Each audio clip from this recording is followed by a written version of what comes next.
Oduu ijoom sirna federaalaa dhugoomsuu fi rakkoolee mootummaa naannolee gidduutti mudatu furuudhaaf walitti dhufeenyi mootummootaa labsii fi seeraan hojiirra ooluu qabaa jedhame.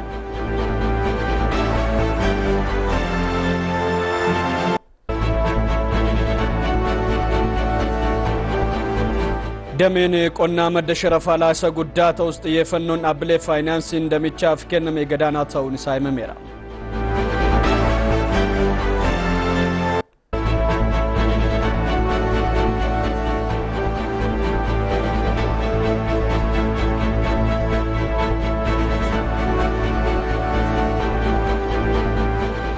Oduu biyyaalaatiin pirezidaantiin Naayijeeriyaa Boolaa Tinuubuu dinagdee biyyattii bayyanachiisuudhaaf tarkaanfiiwwan garaagaraa fudhataa jiraachuu beeksise.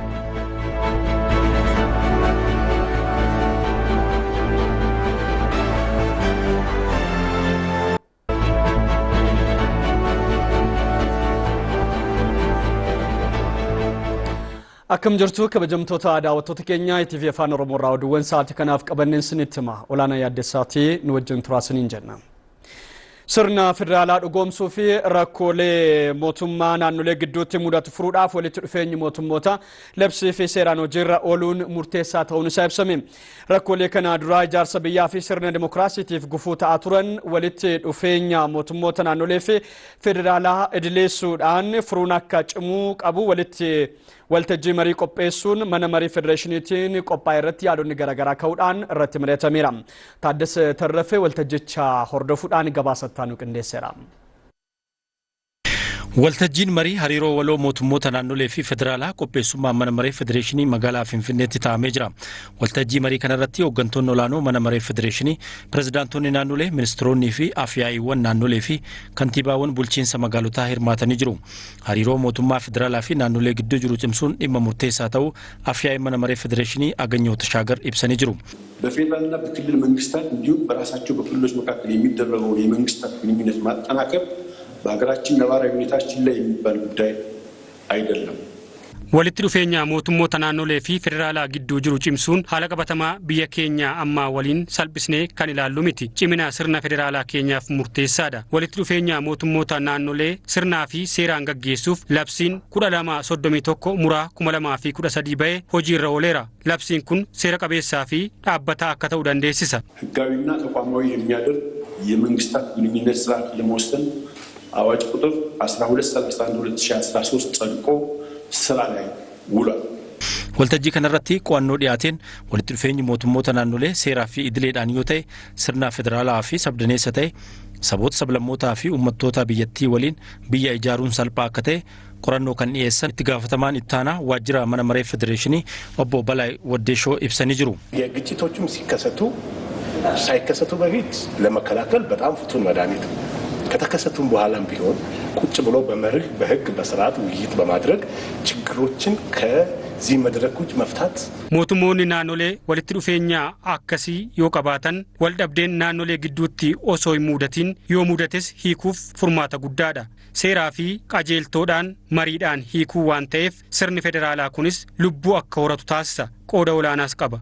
ፌዴራል ስርዓቱ ህይወት እንዲኖረው ከማድረግ አኳያ በጣም ከፍተኛ ሚና ነው ያለው። walitti dhufeenyi mootummoota naannolee gidduu jiru seeraan murteessuuf biyyaaf qooda olaanaa akka qabus dubbatanii jiru obbo Balaay. ከዚህ በፊት የነበረው በወጣ ገባ ያለ የተጀመሩ ጉዳዮች ነበሩ። ወጣ ገባ ያለ ጉዳዮች ናቸው። አሁን ግን ህጋዊ ሆኖ ስርዓት ይዞ walitti dhufeenyi mootummoota naannolee kanaan dura ture bu'a qabeessan turre. Waltajjiin paartiitiin rakkooleen naannolee gidduu hiikuuf yaalamaa ture. Amma paartii bira darbee mootummoonni naannolee seera qabeessa ta'anii rakkoo furu. walitti dhufeenyi mootummoota naannolee labsii 1231 muraa bara 2013 ba'e kun mootummootaa fi dhaabbilee hunda kan hammatu akka ta'e pirezidaantiin naannoo uummattoota kibba dhiha Itoophiyaa ዶክተር ኢንጂነር ነጋሽ ወጌሾ ibsanii jiru. የፌደራልና የክልል መንግስታት ግንኙነትን ምን መምሰል አለበት?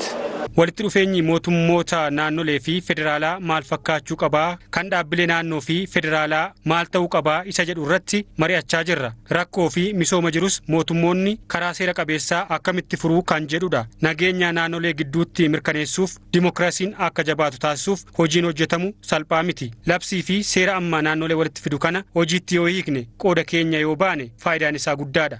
በክልሎች መካከል ሰላምን ለማስፈን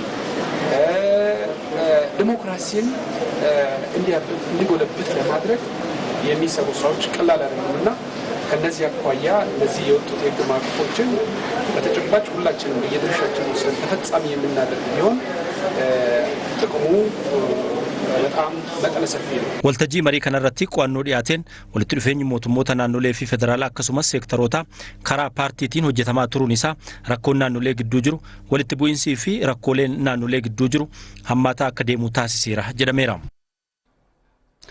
ፍለኖን ሙርቴ ኡመታ ጎድነ ወላይታ rakkoo tokko malee haala karoorfameen gaggeeffamuusaa boordiin filannoo biyyaalessaa beekse hanga guyyaa sa'aatii 6 qofatti namoonni 300 fi 70 ol sagalee kennuu boordicheereera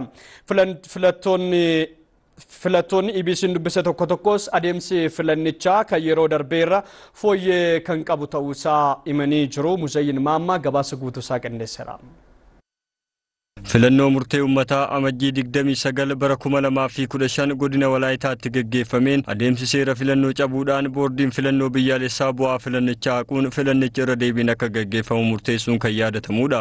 Godinicha giddugalaawwan filannoo 12 fi buufataalee 1812tti irra deebiidhaan filannoo murtee ummataa kan gaggeeffame yoo ta'u adeemsi filannichaa nagaa qabeessa ta'uu jiraattonni godinichaa ibsanii jiru. Boordiin filannoo biyyaalessaas ibsa adeemsa filannichaa ilaalchisuun baaseen godinicha ganama sa'aatii 12 kaasee hanga guyyaa walakkaa sa'aatii 6 qofatti namoonni 300 fi 7,555 filachuu beeksisee jira. Boordichi ibsa sa'aatiin lammiin tokko sagalee kennuu yookiin filachuu kan danda'u naannawicha ji'a 6 fi isaa ol yoo jiraate akka ta'e hubachiisee jira. Haa ta'u malee filannoo murtee ummataa godinichatti irra deebiin gaggeeffameen namoonni hedduun waraqaa eenyummaa ji'a 6 hin guutiin qabatanii dhiyaachuun ibsamee jira. Namoonni kunneen waraqaa eenyummaa qabataniin dabalataa jiraataa ta'uu isaanii kan mirkaneessu ragaa namoota 3 yookiin ragaalee barreeffamaa dhiyeessuun akka sagalee kennan taasifamuus boordichi beeksisee jira. Naannoo saboota sablammootaa fi uummattoota kibbaatti godinaalee 6 fi aanaalee addaa 5 keessatti naannoo haaraa kibba Itoophiyaa hundeessuuf yookiin naannoo sabootaa fi sablammoota uummattoota kibbaatiin itti fufuudhaaf filannoo murtee uummataa gaggeeffamuun kan yaadatamudha. Damiin qonnaa madda sharafaa laasa guddaa ta'us xiyyeeffannoon dhaabbilee faayinaansiitiin damichaaf kennamee gadi aanaa waan ta'eef sirreeffamaa kan barbaadu ta'uusaa ministeerri qonnaa Dr. Girmaa Amantee ibsani. Waltajjiin marii hanqinoota faayinaansii damee qonnaa mudatan maqsuun fayyadamummaa qonnaan bultootaa fi qaamolee damichaa irratti bobba'anii guddisuu irratti xiyyeeffatees magaalaa Finfinneetti gaggeeffameera.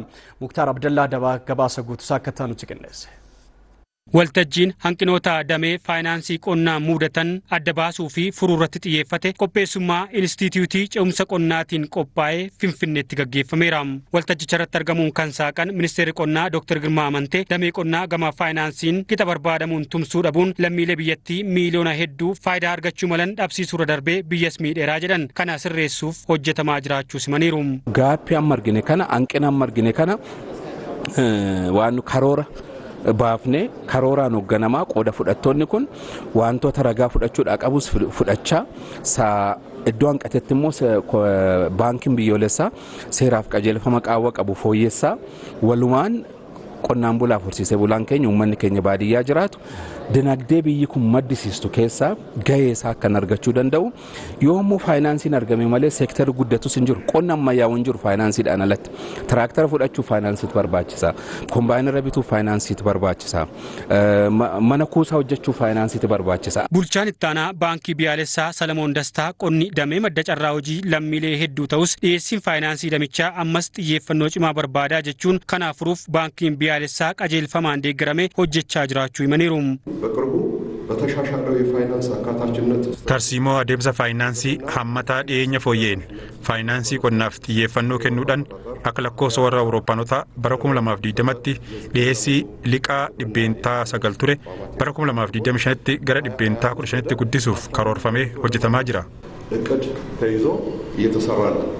Baankileen biyyattii hedduun magaalaa fi dameelee qonnaan alaa irratti xiyyeeffachuun bu'aa damee qonnaa irraa argamuu malu biyya dhabsiisuu himuun kunis fala waaraa akka barbaadu hubachiisaniiru. ግብርና የኢኮኖሚያችን ዋልታ እና ማገር ነው። ነገር ግን በስርዓት ውስጥ qonni lafee dugdaa diinagdee keenyaati. Ta'us garuu hammeentaan diinagdee damichaan socho'uu baay'ee xiqqaadha. Baankileen keenya baankota magaalaati. Magaalota keessaa ammoo dhibbeentaa 80 kan ta'u Finfinneedha. Liqaan kennamu kan mallaqni sassaabamus Finfinnee irraayi. kun damee faayinaansii irratti warraaqsi jabaan geggeeffamuu akka qabu kan mul'isuudha. በፋይናንስ ዘርፉ ትልቅ አብዮት መካሄድ እንዳለበት አመልካች ነውና dameen qonnaa sadarkaa biyyaatti madda sharafa alaa dhibbeentaa 65 olii ta'us hagi waggaatti damichaaf bifa liqaan dhiyaatu dhibbeentaa 10 gad ta'uun waltajjichaan eerameera. Fuuldurattis mootummaan hudhaalee gama hundaan jiran maksuun qonnaan bultoonnii fi qaamoleen damee qonnaa irratti bobba'an qixa barbaadamuun hojjechuun akka biyyaa fi ofis fayyadan xiyyeeffannoon hojjetamuu qabaa jedhameera.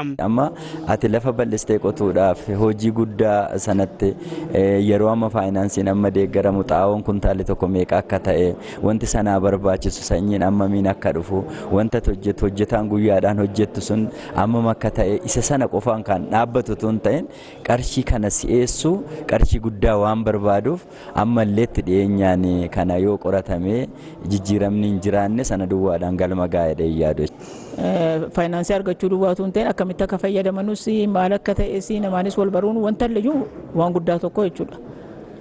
Maaliif tuun beekin wanta hojjetan dukkana amma gin ati namoota kana bartes direct dhaqxee abbaa sana gaafachuu hin dandeessa godaayis dhowwatan illee gaarana dhuftee gaafachuu hin dandeessa kanaafuu barumsa guddaa faayidaa guddaa qabaa jedheen yaada. Waltajjii oomishtummaa qonnaa guddisuu irratti xiyyeeffate kanaan waraqaaleen qorannoo garaagaraa kan dhiyaatan yoo ta'u mariin paanaaliis gaggeeffameera. Waltajjii tarsiimuun faayinaansii hammaataa fi hunda galeessa hojiirra oolaa jiruun qonnaan bultoonnii fi horsiisee bultoonni fayyadamoo akka ta'aniif hojjetamaa jiraachuu ministeerri qonnaa Dr. Girmaa Amantee himani. Dhaabbileen faayinaansii biyyattii karaa kana dura qixa kallattii kaa'ameen hawaasa qonnaa irratti bobba'eef liqa kennuu dhabuun biyya faayidaa dhabsiisuu kan himan ministeerichi qonnaan bultoonnii fi horsiisee bultoonni qabeenya socho'aa qabsiisuudhaan akka liqeeffataniif hojiin eegalamee akka jiru ibsani. Biyyi kun faayinaansiin owwaa gadhiifamu dhaabbilee faayinaansii keessa hunda bira akka ga'u seektara hunda bira akka ga'u qaama hawaasaa bira akka ga'u poolisii yookiin imaammanni ba'ee jira. Imaammata kanaafis immoo baankiin biyyoolessaa seera qajeelfama baasee jira. Qajeelfamni kun fakkeenyaaf maal jedha? Baankonni liqii kennan keessaa 50% qonnaan bultoota, horsiisee bultoota, waldaalee hojii gamtaa warra baadiyyaatti argamanii fi akkasumas immoo meeshaa qabsiisanillee qonnaan bulaan qabeenya isaa bu'uuraa kan ta'e lafa qabsiisuudhaan akka fayyadamaa ta'uufis labsiin qophaa'ee yeroo dhiyootti akka argamuuf hojjetamaa jiraachuus Dr. Girmaa Amantee ibsaniiru. Qonnaan bulaan gara miliyoona 9 ol abbaan warraa ta'u lafti isaa galmaa'eera. Sartifikeetii lammaffaa fudhachee jira. Isa kana maakiroo faayinaansonni kanaan liqii kennaa jiru ammas inni gahaa miti. Baankonni isaan kaanis mirgatti fayyadama lafaa qonnaan bulaan qabu qabatanii akka isaan liqii kennuu danda'an labsii qopheessinee jirra akka ministeera qonnaatti. Inni kun gara mana maree ministeerotaatti ergamee jira. Xaa'oon biyyoo kumtaala miliyoona 7.4 Jibuutii irraa gara biyyaa geejjibsifamaa jiraachuusaa ministeerri qonnaa beeksiseera. Walumaa galatti bittaan xaa'oo biyyoo kumtaala miliyoona 12.8 bara oomishaa 2015-16tiif oolu raawwatamee hojiin gara biyyaa galchuu hojjetamaa akka jiru ibsameera. Hanga waxabajjii 10 bara 2015tti kumtaala miliyoona 7.4 buufata Jibuutii ga'uusaa fi kana keessaa kumtaala miliyoona 6.6 gara biyyaa geejjibsiifamuurraa akka jiru ministeerichi beeksiseera. Hojiin geejjibsiisuu kun konkolaataa fi baaburaan raawwatamaa kan jiru yoo ta'u ministeerri qonnaa Dr. Girmaa Amantee xaa'oo biyyoo buufata baaburaa Adaamaa ga'e gara naannolee Oromiyaa, Amaaraa fi Sidaamaa fe'amaa jiraachuu dubbatani. Waldaaleen hojii gamtaa naannolee hojii xaa'oo geejjibsiisuu kana xiyyeeffannoon hojjetaa akka jiran ragaan ministeera qonnaarraa argame ni mul'isa.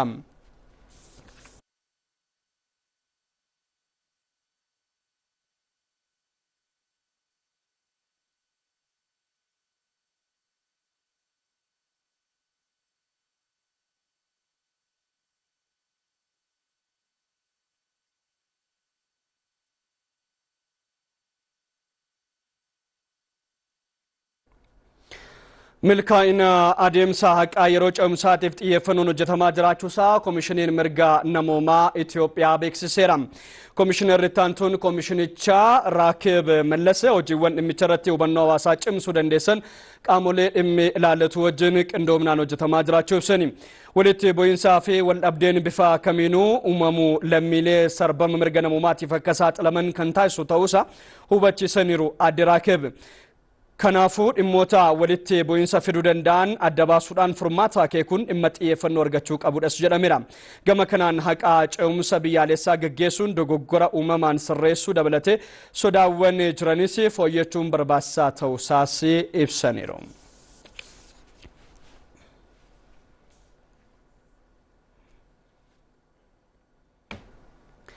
Wixinee fooyya'insa dinagdee biyya keessaa lammaffaa irratti dhaabbilee deeggartoota misoomaa wajjiniin haalota gara fuulduraa irratti mari'atameera. Marichaan ministeerri deetaan maallaqaa Dr. Iyoob Takkaalenyi wixinee kana ilaalchisuudhaan hirmaattootaaf ibsa laataniiru. Kallattiin xiyyeeffannoo fooyya'insa dinagdee biyya keessaa adeemsa hojiirra oolmaasaa akkasumas galteewwan waggoota sadan fuulduraatiif wixinicha hojiirra oolchuudhaaf barbaachisan waltajjii kanaan irratti mari'atameera.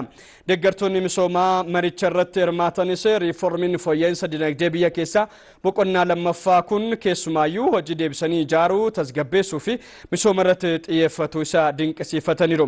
Ajandaan fooyya'insa dinagdee biyya keessaa boqonnaa lammaffaa kun damee dhuunfaa hayyoota dhaabbilee misoomaa ambaasaadarootaa fi dhaabbilee idil-addunyaatiif dhiyaate irratti kan mari'atamu ta'us tajaajila Itoophiyaatu gabaase. Ajandaan fooyya'insa dinagdee biyya keessaa boqonnaa tokkoffaan bara 2012 hanga 2015 hojiirra ooluusaa odeeffannoon ministeericharraa argame ni mul'isa.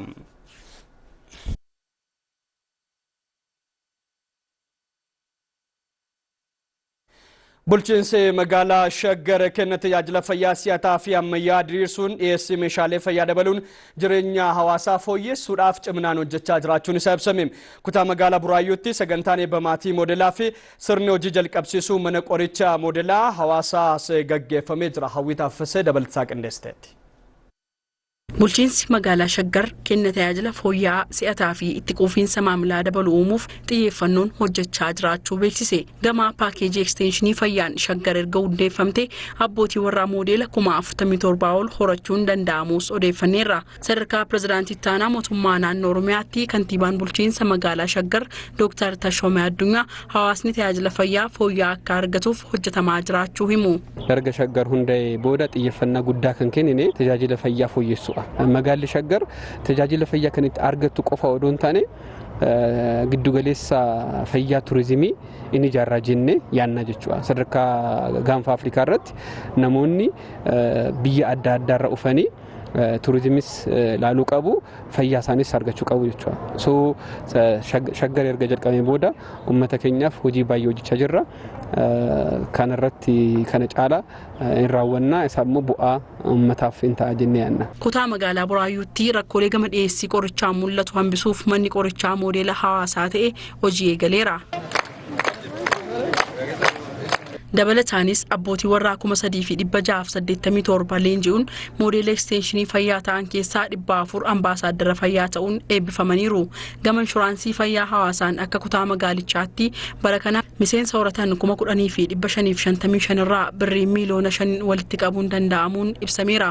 Bulchituun kutaa magaalaa Buraayyuu Adde Safiyaa Huseen xiyyeeffannoo akka magaalichaatti dameen fayyaaf kennameen manni qorichaa moodeela ta'e birrii miiliyoona 3.7 waliin xumuramuun hojii eegaluu himan.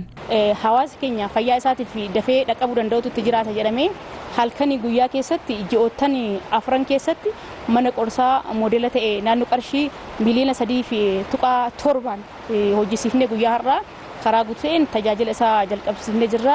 Inisheetivii fayyaa wajjin ol qabatee akka kutaa magaalaa Buraayyuu keessatti hojiiwwan gurguddoon fayyaa hawaasa keenyaatiif galtee ta'uu danda'u gurguddootti hojjetamaa jira. Isa keessaa kutaa magaalaa Buraayyuu keessatti naannoo maatii 3,684 ol ka ta'an leenjisaa turre karaa adda addaatiin eebba isaanii karaa hawaasa biraa ittiin hawachuu danda'uun sadarkaa aanaatti sadarkaa kutaa magaalaatti eebbisaa turree jirra. Karaa adda ta'een garuu guyyaa har'aa maatii fakkii yookaan moodeela ta'an keessaa maatii 400 karaa guutuu ta'een eebbisiifnee jirra. Maatii moodeela jedhamuun eebbifamanii fi jiraattonni magaalichaa dubbisne tokko tokkos fayyaan dhimma xiyyeeffannoo barbaadu waan ta'eef nutis hubannoo gama kanaan arganneen namoota biroo barsiisuuf qophiidha jedhan. Ekstenshiniin fayyaa warra hojjetanii manarra deemanii nu dadammaqsanii unumaaf jedhanii balfa dhangala'aa sittiin dhangalaasiinaa balfa goggogaamuu bakkee irratti hin gaggatiinaa maaliif yoo titiisni achirra quphatee baakteeriyaanis hin qabaa dhukkuba dhukkubni daddarbaanis hin qabaa waan ta'eef qulqullina keessan fayyaa keessan akkasittiin eeggadhaati jedhanii barumsa nuuf kennan. Nuti baay'inaan hojjettoota ekstenshiinoota fayyaa wajjin fayyaa jechuun gorsarra jalqaba. Odoon dhukkubsatiin dura maal gochuu qabna akka namni tokko dhukkuban akka hin saaxilamne maal gochuu qaba kan jedhu irra jalqabee ekstenshiinoota fayyaa wajjin waa'ee fayyaa isaa barsiisaa karoora maatiillee barsiisne gosoota karoora maatii achi jiranii maal fa'aa akka ta'anii amalli isaa maal akka ta'anii eenyuuf maal akka fayyadu isallee barsiisaa jirra. Leenjiin kun leenjii jijjiirama guddaa fayyaa jiraattota magaalaa irratti kan fiduu danda'u kan kennuu danda'u ambaasaddaroonni fayyaa kun immoo ekstenshiinoota fayyaa bukkee bu'anii ekstenshiniin fayyaa karaa guutuu ta'een akka kennamu tajaajiluu kan danda'udha. Kutaa magaalaa Buraayyuutti haala kennu tajaajila fayyaa buufata fayyaa Buraayyuu fi Annee Diimaa hooggansa olaanoo magaalaa Shaggarii fi kutaa magaalaa Buraayyuun daawwatamaniiru. Deeggarsa piroojeektii dandamannaa hawaasa horsiisee bulaa gammoojjiitti ministeera jallisii fi naannawa gammoojjiitiin isaaniif taasifamuun dhiqama biyyee yeroo roobaa mudatu hambisuudhaaf hojjechaa jiraachuu isaanii jiraattonni godina Booranaa aanaa Elwaayee himani. Ministeera jallisii fi naannawa gammoojjii piroojeektii dandamannaa hawaasa horsiisee bulaa gammoojjiitiin lafa heektaara 78 irratti hojii kunuunsa biyyee fi bishaanii itti fufiinsaan hojjechuu irratti argama. Muzayyin Maamaa gabaasaa qindeesseera. Godina Booranaa aanaalee garaa garaatti iddoowwan dhiqama biyyootiin miidhaman deebisuu misoomsuudhaaf ministeera jallisii fi naannawa gammoojjiitti piroojeektii dandamannaa hawaasa horsiisee bulaa gammoojjiitiin hojiileen garaa garaa hojjetamaa jiru. Akka Booranaattis immoo aanolee 5 godina Booranaa keessa jiran keessaa akka aanaa Elwayyee, Gomolee, Waacillee, Dhaasii fi Hareeroo irratti hojiin kana fakkaatu bal'inaan kan hojjetamaa jiru ta'uu isaati jechuudha. Waliigala gara hektaara 20 ol kan ta'u godina Booranaatti jechuudha. Hojiin kana fakkaatu irratti kan hojjetamaa jiru ta'uu isaati jechuudha. Aanaa Elwayyeettis lafa hektaara 1,000 irratti hojiin kunuunsa biyyoo fi bishaanii hojjetamaa jiraachuun himamee jira. Akka waliigalaatti lafa hektaara 1,000 ga'u irratti daagaa biyyoo kan jedhamu kan naannoo kiiloomeetira 121 akkas hojjetameera. Daagaa dhagaa laf gaaraa irrattis gara kiiloomeetira 156 akkas ka ta'u irratti hojjetamee jira. Istiraakcharooti xixiqqaan jiidhinsi qusatan aayibiroo beeziin, maayikiroo beeziin, water retention istiraakchariin gargara walumaa galatti 27 ol ka ta'u hojjetamee hojii eegumsa biyyoo fi bishaanii kanaaf kan oolaa jiru jechuudha. Jiraattonni godinichaa aanaa Elwayyees waldaan gurmaa'uun hojii kunuunsa biyyoo fi bishaanii kan hojjechaa jiraachuu dubbatanii jiru. Biyyee fuudhee deema sulula itti hojjanne sulula kana birriin dirjitiin dhuftee nu hojjachiifte hojjanne jaaranii amma horii irraa dhowwanii akkasiin amma misoomee amma kunoo marra baasee jira. Haxirree jabeessinee dallatti ijaarre misoomsuuf jira lafti gabbuum tana amma fuuldurallee wanti itti deemuu jirru akka lafti tun gabbatte oomishi guddaa irraa argan gammachuu guddaa irraa argan akkas goona jennee waan akkasii qabna. Aroo kana kaasii qonna kan amma shara keessa uffifne bishaan akka biqiltuu tanaan kunuunsine jechuudha. Walilee nu bira dhaabbate rakkoon keessan maan jedhee nu deeggaraa jiru waan cufaanuyyuu. Kanaafuu amma haaldansaa jirti haaldansaa deemuu jirra. Wanni nu qabnu ammas achi bootaam gara solaan suni asitti daagaa wayii dhiine gaabiyoonii wayiitiin akkan kukkunnee dhiine jirra. Am fuulduraalleef keessumatti daagaa baleen xiqqoo gaffagaatti balee tan cuuf ciccirree dhagaa sun itti bubuusne shiboo suniin dhiine akka inni cicciree laftan hin balleessine godhuuf karoora qabna. Hojii kunuunsa biyyoo fi bishaanii piroojeektichaan hojjetamaa jiruunis namoota 100,000 oliif carraan hojii uumamuun ibsameera.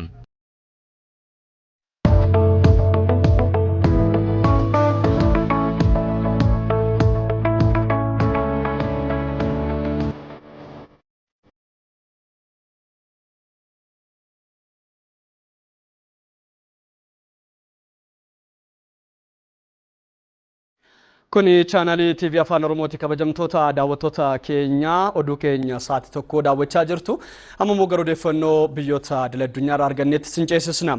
Bajanni mootummaa Keeniyaa bara 2023-24 doolaara biiliyoona 26.3 yookaan shilingii biyyattii tiriliyoona 3.7 akka ta'u paarlaamaa biyyattiitiif dhiyaateera. Wixinee bajata dhiyaate kanarratti miseensonni paarlaamaa biyyattis mari'ataniiru. Wixinee bajataa kanaan dameen barnootaa fi misoomni bu'uuraa xiyyeeffannoo olaanaa argachuunis himameera. Ministeerri Faayinaansii Keeniyaa Juguna Dungu wixinee bajataa kanaan dameewwan misoomaa ijoo ta'aniif xiyyeeffannoon kennamuu dubbataniiru. Haaluma kanaanis barnootaaf doolaara biiliyoona 4.5, misooma bu'uuraatiif doolaara biiliyoona 2.2, fayyaaf doolaara biiliyoona 1 akkasumas damee qonnaatiif doolaara miliyoona 400 fi miliyoona 66 ramadamuusaa wixinee bajataa dhiyaate kanaan eerameera. Mootummaan Keeniyaa gibira lammiileen kaffalan irrattis daballii kan taasisu yommuu ta'u yeroo lammiileen qaala'insa jireenyaatiin rakkataa jiran kanatti gibirri dabalamuun isaa sirrii akka hin taane miseensonni paartilee mormitootaa ibsaniiru. Biyyattiitti gatiin boba'aas haalaan dabaluu yaadachiisuudhaan CGTNtu gabaase.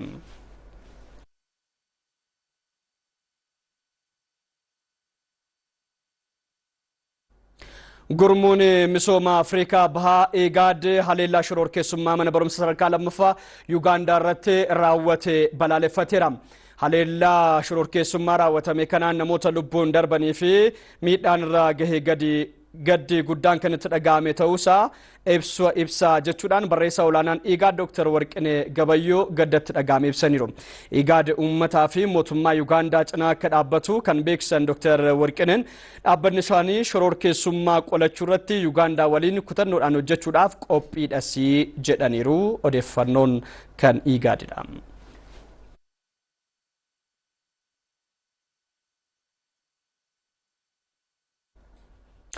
Oduu biyya alaa kan biraatiin pirezidaantiin Naayijeeriyaa Boolaa Tinuubuu dinagdee biyyattii bayyanachiisuudhaaf tarkaanfiiwwan garaagaraa fudhataa jiraachuusaa beeksisani.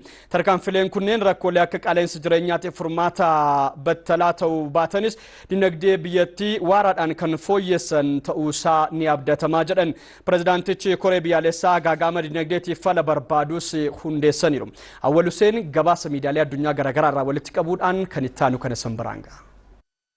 Boolaa Ahmad Tinuubuu maanguddoon ganna 71 biyya ummata miiliyoona 100 fi miiliyoona 16 pirezidaantummaan hoogganuu erga jalqabanii ji'a tokkoyyuu hin guunne Naayijeeriyaan qormaata hedduu keessa akka jirtu kan himamu yoo ta'u har'as nageenyi biyyattii kutaalee kaabaa yaaddeessaadha. Gareeleen hidhattoota lammiilee danqanii maallaqa kafalchiisuun ta'ee guyyaa guyyaan mul'atudha. Hannaa fi malaammaltummaan bobaa irratti raawwatamu. Qaala'insi jireenyaa fi hojii dhabdummaan qormaatilee ijoo bulchiinsa pirezidaant Boolaa Ahmad Tinuubuuti. Pirezidaantichi guyyaa muudama isaanii irraa eegalee torbanota sadeen darban tarkaanfilee dinagdee biyyattii gaagama jalaanii baraaru jedhan fudhataa jiru. Tarkaanfileen kunneen garuu ba'aa jireenyaa lammiileetti ulfaatee fala battalaa akka hin taanetu himama. Pirezidaantichi deeggarsa bobaa irratti mootummaan biyyattii taasisaa ture hambisaniiru. Kanaanis biyya boba'aan badhaate keessatti gatiin boba'aa dachaa 3 oliin dabaleera. Gatiin taarifa geejjibaas dachaa 2 dabaleera. Gatiin nyaataa fi elektiriikaas dabaluutu himama. Bulchiinsi pirezidaant Boolaa Tinuubuu fooyya'insi kun ammatti jiruu idilee lammiilee miidhus fuulduratti hanqina bajataa biyyattii guutuun dinagdee gooroo biyyattii kan utubuudha jedha. Bara darbe qofa deeggarsa boba'aaf mootummaan Naayijeeriyaa doolaara biiliyoona 10 baasuu eeruun maallaqa kana deeggarsa boba'aaf oolchuu caalaa hojiilee misoomaa bu'uuraaf oolchuutu filatamaadha jedhu. Tarkaanfiin biroo pirezidaantiin haaraan fudhatan humna bituu maallaqa biyyattii laaffisuudha. Tarkaanfiin kun kan hin eegamne yoo ta'u investimentii alaa hawwachuuf kan murtaa'e ta'uun himameera. Torbaniin dura doolaarri Ameerikaa tokko nayaaraa Naayijeeriyaa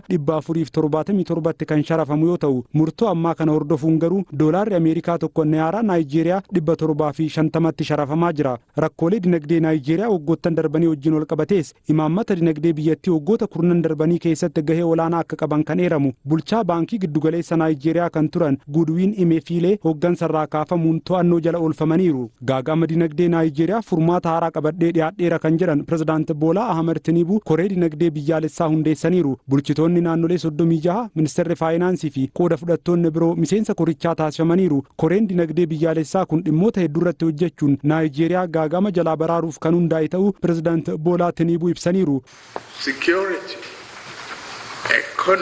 Koreen kun haalaan kan irratti xiyyeeffatu nageenya, dinagdee, hojii uumuu, qonnaa fi misooma bu'uuraa irratti. Boolaa Ahmed Tiniibuu magaalaa Leegos waggoota 8f kan bulchan yommuu ta'u magaalattiin magaalota Naayijeeriyaa keessaa misoomaan adda duree akka taatu bulchiinsi isaanii gahee olaanaa gumaachuutu himama. Leegositti kan milkaa'an Boolaa Tiniibuu amma ammoo qormaata guddaa biyya Afrikaa guddoo mudate wajjin wal'aansoo eegalaniiru. Daawwattoota keenya nu filattanii chaanaalii TV Afaan Oromoo daawwachaa waan jirtaniif guddaa galatoomaa isiniin jenna. Asumaanuu gara odeeffannoowwan biizinesii fi ispoortiitiin siin ceessaana wajjin boodarra walitti deemna.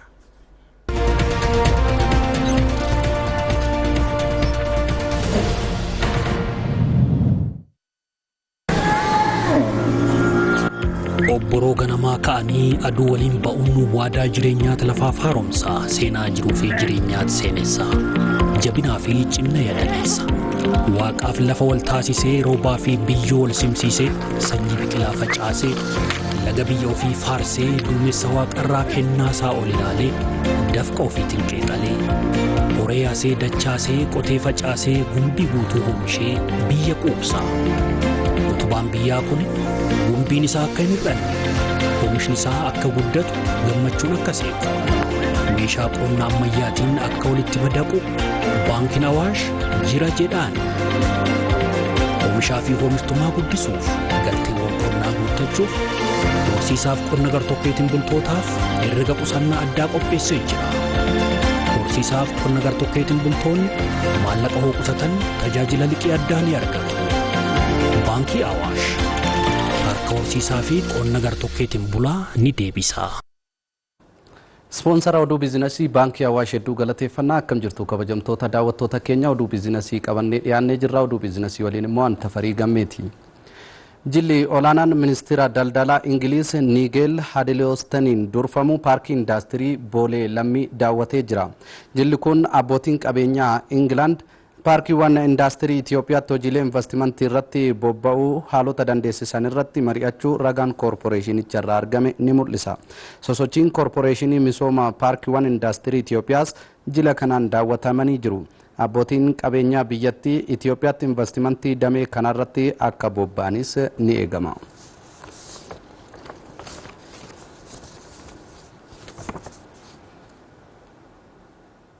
Yuuniyeeniin qonnaan bultoota Gibee Dhidheessaa yaa'ii waliigalaa marsaa 15ffaa waajjira isaa muummee magaalaa Naqamteetti argamutti yaa'ii gaggeessee jira. Yuuniyeeniin qonnaan bultoota Gibee Dhidheessaa rakkoo dinagdee fi hawaasummaa gamtaadhaan furuuf kan hundaa'e yoo ta'u, yeroo ammaa kaapitaalli isaa birrii miiliyoona 90 ol ga'uun ibsamee jira. Dabalata qaba. Yuuniyeeniin qonnaan bultoota Gibee Dhidheessaa yuuniyeenoota godina Wallaggaa Bahaa keessatti argaman keessaa tokko yommuu ta'u, yaa'ii waliigalaa marsaa 15ffaa bakka miseensonni yuuniyeenichaa fi qooda fudhattoonni argamanitti gaggeessee jira. Yuuniyeeniin qonnaan bultoota Gibee Dhidheessaa rakkoo dinagdee fi hawaasummaa hawaasaa gamtaadhaan furuuf hundaa'u kan ibsan dura taa'aa koree boordii yuuniyeenichaa obbo Taakkalaa Oljiraati. Yuuniyeeniin kun yeroo hundaa'utti ka'umsa kaapitaala birrii 100,000 fi 85,000 kan qabu yommuu ta'u, yeroo ammaa kaapitaala birrii miiliyoona 90 olii horachuun hawaasa deeggaraa jiras jedhan. Yuuniyeeniin hojii gamtaa qonnaan bultoota Gibee Dhidheessaa yaa'ii idileesaa 15ffaa kana yommuu geggeessaa jiru yeroo haalli nageenyaa akka biyyaatti jiru rakkoo yoo ta'e iyyuu isuma keessatti jijjiirama qonnaan bulaa kanaaf hojjechaa kan jiruu fi hojjechaa kan jiru waan ta'eef abdii guddaa kan namatti toludha. Yuuniyeeniin keenya kaayyoo hundeeffama isaa hubachuudhaan bara kana tajaajila irraa eegamu kennuu keessatti sadarkaa gaariirra akka jiru ibsuun hin danda'ama. Hojii gaggeessaan yuuniyeenii qonnaan bultoota Gibee Dhidheessaa obbo Dabaloo Jabeessaa yuuniyeenichi jireenya qonnaan bulaa deeggaruu cinaatti teeknooloojii qonnaa babal'isuu fi hojii investimentii adda addaa hojjechuun diinagdee qonnaan bulaa fi biyyaa guddisaa jira jedhan. Yuuniyeeniin kun akkuma waliigalaatti dhiyeessii calla guddistuu fi galteewwan qonnaa adda addaadhaan bukkeetti hojiiwwan investimentii adda addaa baankii wajjiniin baankii irraa bituudhaan bu'aa baankii argachuudhaan inshuraansii irraa argachuudhaan hojii gurguddaa hojjetaa kan jiru ta'uu isaa ibsuun barbaachisa. Hirmaattonni yaa'ichaas hojii yuuniyeenichaan hojjetamaa jirurraa fayyadamaa ta'aa jiraachuu ibsanii waldaalee bu'uuraa sababa rakkoo nageenyaa hojii dhaabanii jiran hojii itti galchuu irratti ciminaan hojjetamuu akka qabus jedhan. Yuuniyeeniin keenya miseensa xiqqoodhaanidha jalqaba kan hundaa'e. Yeroo booddee garuu baay'atee kaapitaalaanis miseensummaadhaanis guddatee sadarkaa guddaarra ga'ee tajaajila adda addaa kennaa akka turame beekamaadha. Har'a garuu haaluma rakkoo jiruun waan baay'eetu rakkoo keessa nu gashee jira. Innis maalidha? Meeshaalee bu'uuraa dur ga'aatu dhiyaata hawaasa keenya tajaajilla daldala dhuunfaa harkaa baasna jennee hojii kana hojjechaa turreerra sukkaara zayitii irratti jechuudha. Yeroo ammaa badee jira. Raabsamaayyuu hin jiru, inni raabsames maqaadhaafidha kan inni dhufu. Kun dhugaadha, mufannoo guddaa nurratti kakaasee jira jechuudha. Iddoo rakkoon jiru wanta godhamu hin jiru, garuu iddooma haalli mijataan jiru irrattillee wanta akkasii nu mudachaa jira, dhiyaachaa hin jiru. Ka'umsi guddina waldaa yookiin yuuneenii kanaa eenyudha waan jedhu waldaa bu'uuraa gajjallaa jirudha jechuudha. Akka bara kanaatti waldaan bu'uuraa baadiyyaarra jiru baay'ee kufeera. Kanaaf yuuneeniin waldaa boodatti hafte kana akkuma guddate, akkuma cime, akkuma bareede achi deebi'ee immoo abbaasaa kana yaadatee yoo baadiyyaa keessatti haaliin ulfaata ta'e gara magaalaa keessatti illee mana kuusaa ga'umsa qabu uummata bal'aa tajaajiluu danda'u hundeessuudhaaf ogeessa aanaarra jiru itti gaafatamtoota aanaarra jiru jajjabeessanii hojii keessa galchuudhaaf yoo yaaliin godhame gaarummaa qabaa waan jedhu kaasuu barbaadeen. Baay'ee dhiphanaa kana keessatti hojii ajaa'ibsiisaa akkasii yoo inni jechuun baay'ee namatti tola. Hagalatoomonnanii nus keessaa ga'ee qabna jechuudha. Deemee waldaanii gajjallaa bu'uuraa jiraa kan jedhu obbo Sooma Tuttuqanii yoo achi deebinee waldaa ilaalle waldaan akka ammaa dhufnee asitti wal arginu kana miti. Aanaatti gad deebinee ilaalle aanaarraa bakka adda addaarraa waan dhumneef hin beekna. Sun yuuneeniinis qaamni gurmeesses yoo ilaalaa deeme bor maal ta'a waldaan kun kan jedhu yoo ilaalamaa deeme gaariidhaan jedha tarii ogeessonni as jiran yoo qabatanii ilaalaa deeman. Sanas waan jennuuf sababa mataa keenyaa qabna. Waan muraasa duwwaa socho'aa jira obbo Soo kaasaniiru. Qabatamaadhumatti gaaffii Wallaggaa keessa warshaa daakuu gaaffii warshaa gaafataa ture yeroo baay'ee karaa mana barumsaa karaa dargaggoo karaa garaagaraa gaafatamaa ture keessaa gaaffiin tokko deebiteetti jedhama hin xumuramne inni iyyuu jedhamaa jira jechuukooti. Warshaan daakuu guyyaatti daakuu kuntaala 1,200 daakuu danda'u qarshii miiliyoona 100 fi miiliyoona 60 oliin aanaa diggaatti yuuneenichaan ijaaramaa jirus daawwatamee jira. Gabaasichi kan waajjira koominikeeshinii godina Wallaggaa Bahaati. Daandiin qilleensa Itoophiyaa waggaa 25ffaa balalii gara Ameerikaatti eegalee kabajee jira. Yeroo ammaa daandiin qilleensichaa sadarkaa idil addunyaatti beekamtii argachaa fi guddina agarsiisaa kan dhufe yoo ta'u, sadarkaa ardii Afrikaatti daandii qilleensaa guddicha ta'uun kan beekamudha. Daandiin qilleensichaas Afrikaa garba Atlaantikiin qaxxaamuruun Washington DC waliin wal qunnamsiisuuf balalii kan eegale bara faranjootaa waxabajjii 1998 akka ta'e ragaan daandii qilleensaa Itoophiyaa irraa argame ni mul'isa.